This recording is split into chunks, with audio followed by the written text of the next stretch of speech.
Soomaaliya ku daray liiska dalalka uu ku faafay coronavirus.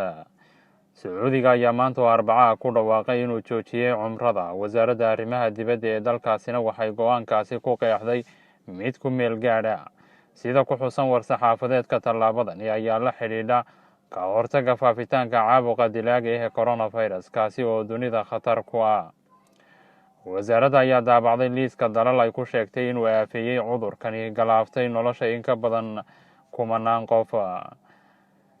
Liiskani oo warbaahinta loo dusiyay waxaa ka soo muuqday Soomaaliya, dalka dhaca geeska qaaradda hodanka ee Afrika, China, Iran, Italy, Korea, Japan, Thailand, Malaysia, Indonesia, Pakistan, Afghanistan, Philippines, Singapore, India, Lebanon, Syria, Yemen, Azerbaijan, Kazakhstan, Soomaaliya iyo Vietnam.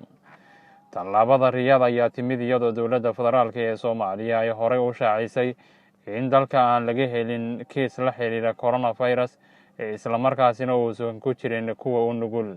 Shirkadaha duulimaadyada caalamiga ah sameeya ayaa bilaabay inay muwaadiniinta wadamadaasi ka mamnuucaan diyaaradahooda, waxaana tallaabadan ugu horeysay qaadatay diyaaradda Emirates.